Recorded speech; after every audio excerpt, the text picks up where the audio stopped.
Anime has a remarkable way of showcasing friendships that go beyond what we typically see in ordinary life, often showcasing camaraderie and support, illustrating how bonds can be formed through trials and tribulations, highlighting the importance of having someone by your side during the joyous and the challenging times. And a perfect example of this has to be GON and KILLUA's friendship in Hunter x Hunter, which serves as the heart of the entire anime. Their bond is adorable, heartwarming, hilarious, and realistically childish. There's no denying that the two of them still care greatly for each other by the end of the series, but their respective flaws and personal struggles cast a dark shadow over all of their sweet moments together, which led to the devastating conclusion of them eventually having to part ways, which I'm still reeling about, and we can thank the Chimera Ant arc for that. Let's take a closer look at all of the possible hints and signs that were leading towards this resolve. Yoshihiro Togashi sure knows how to craft lovable best friend pairs, as seen in Yu Yu Hakusho before. Even though Yusuke and Kuwabara's rivalry can be hilariously hostile at times, the true essence of their friendship arises when they are made to work as a unit. From the onset, Hunter x Hunter has 4 main characters: GON, KILLUA, Kurapika, and Leorio, with only GON and KILLUA being present in every arc. Whether KILLUA's feelings for GON goes beyond platonic is debatable, but up until GON goes berserk in the Chimera Ant arc, KILLUA thinks the world of him, admiring his bravery, self-determination, and earnest kind of nature, even going as far as comparing him to light itself, a notion KILLUA carries with him throughout their journey together. And in the face of danger, KILLUA is always willing to lose his life if benefiting GON, which means his entire existence became dependent on GON. This behavior can be attributed to his abrasive upbringing.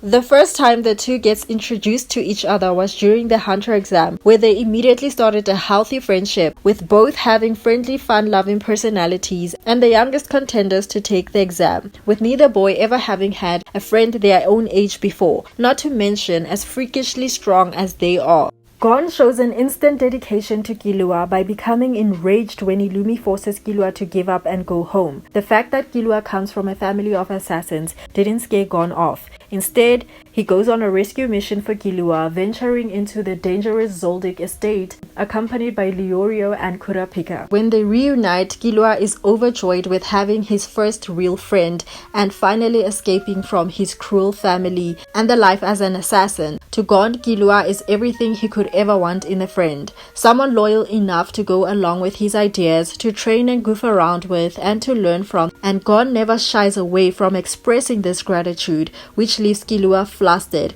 every time. But this is the same thing that sets a boundary between the two, because from KILLUA's point of view, this is GON watering down the true devotion he has for him. Something KILLUA expressed to Ikalgo, the Chimera Ant he befriends, later on explaining that friends don't have to thank each other because helping out is a natural aspect of what a friendship is. So GON unknowingly made it sound like KILLUA was doing him a favor, but I believe KILLUA misinterpreted where GON was coming from, and I feel like it revealed KILLUA's inferiority complex instead. And his assurance did come from how useful he can be to GON, which makes me question if he ever felt worthy of being by GON's side. What escalated this further was when GON was faced with true loss for the first time. After Pito ended Kite's life, he becomes so consumed by his own rage and desire for revenge without any frame of reference of how to deal with his feelings in a healthy way. And in the process, he betrays everything KILLUA thought their friendship meant, leaving KILLUA to worry and feel somewhat left behind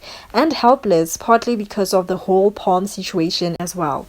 Simultaneously, a metamorphosis of the two boys' personalities influencing each other becomes apparent. Before KILLUA befriends Ikalgo, he demanded him to betray his comrades, but KILLUA found Ikalgo's refusal admirable instead. Here we can see GON's good nature rubbing off on him, because if it happened during the Hunter exam, it's safe to say it would have been unlikely for KILLUA to save Ikalgo from falling. And the same can be said with GON's slow descent into darkness, like how KILLUA's early cold disregard regard for human life affects him similarly. His moment with Milorion is a perfect indication of this, because Gon has always been a trusting person, but when Milorion challenges this, Gon threatens to end him in an instant if he's being dishonest in any kind of way, saying it with a soulless, blank expression that makes you question if the bright-eyed boy is still kind and gentle as he once was when he took the Hunter exam. Another thing to point out is the consistent visual clue of KILLUA and Gon's backs turned to each other frequently, which was an obvious sign of them starting to slowly drift apart. Ikalgo is also a symbolic indication of KILLUA's world expanding outside of Gon, as this was the first person KILLUA befriended from his own efforts.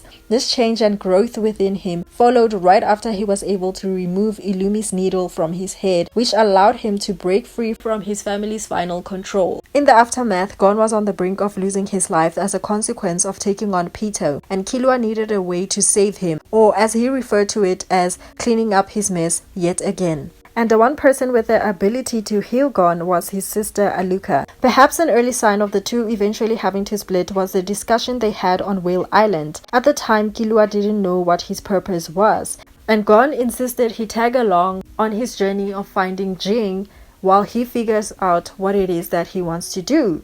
And when the gut-wrenching final goodbye scene happened, KILLUA confessed that he has decided to protect Aluka and Nanika because of the power that she holds, which means that he has finally found his purpose. And KILLUA's character development became a highlight for me, resulting in him becoming my favorite character in the entire series. There are various takes online about their eventual separation. Some argue that KILLUA left Gon because he was still affected by the treatment he received during the entire ordeal and needed space to process it all. And this can be further verified when KILLUA makes a statement that Gon comes second after Aluka on his list of priorities now, which emphasizes the hurt that he is dealing with. It's a very bittersweet moment between the two characters. For them to separate was just painful to watch, but at the same time this was a turning point for KILLUA. Seeing KILLUA go from who he was at the beginning of the anime to who he became was a beautiful transition, and I was just happy for his growth, because in as much as they separated, it was necessary for KILLUA's independence and to find his way, because all along he was always just included in someone else's plans or being under someone else's control. So for him to finally take charge of his own destiny was very beautiful to see, and I wished him the best, and hopefully in the future they will reunite. As the saying goes, you meet people for a reason, a season, or a lifetime. It is through meeting Gon that KILLUA was able to set himself free, and it is through KILLUA that Gon's life was inevitably saved. That is all that I have for today's video. Please do share your comments down below, do like, do subscribe, and thanks for watching.